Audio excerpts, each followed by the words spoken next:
Welcome back to Efficio's Transforming Public Procurement Microcast series, where we help break down key aspects of the new regulations.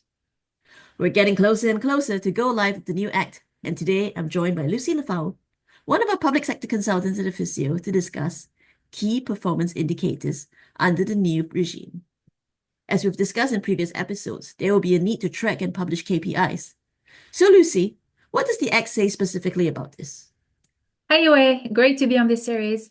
Right, so although KPIs are already commonly used by contracting authorities to assess performance, the Act standardizes and formalizes the approach.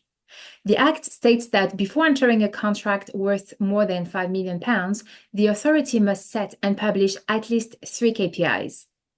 However, exceptions to this rule do apply in certain cases, for instance, a public contract awarded by a private utility being the most obvious example, or when an authority is unable to appropriately assess performance. What is important, though, is that when deciding on what the KPIs on the contract should be, buyers should choose the most important deliverables and devise measurable KPIs that track their performance. So KPIs should be achievable and fair. Authorities should consider how they will be set, so whether they will be negotiated with suppliers or choose to have a standard set of KPIs, which may be modified on a contract-by-contract basis. And those metrics may relate to delivery, quality, customer satisfaction, or health and safety. Another thing to add is that social value commitment will be subject to the new KPI regime. Thanks, Lucie. That's really comprehensive. And so how would we track those KPIs? That's a good question. So briefly, new contract performance notices have been introduced to promote transparency. For contracts valued at more than £5 million, a new contract performance notice will be published at least every 12 months. Each notice should include details of the contract, the name of the supplier, and a rating for the performance of that supplier against the KPIs. The guidance states 5 descriptors that can be used to rate performance. So first we have good, where performance is meeting or exceeding KPIs, approaching target, where performance is close to meeting KPIs, requires improvement, where it's below KPIs, inadequate, where it's significantly below, and other, where no data may be available to assess performance. Okay. And what would happen when KPIs are not met? So the Act grants contracting authorities new powers to terminate contract early if suppliers underperform against agreed KPIs.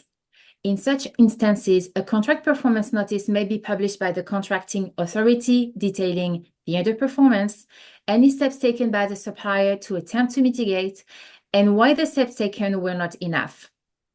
Then, if any damages are awarded to the buyer due to underperformance or breach of contract, detail of this award or any settlement must be published by the contracting authority in the contract performance notice. At this point, contract termination may also be pursued. In some cases, authorities may wish to exclude underperforming suppliers from future processes which relate to debarment. Yes, we did have a great conversation about debarment with Colette in a previous episode, which we'll link in the comments below. We also had a previous episode that discussed the importance of robust KPIs and quality contract managers.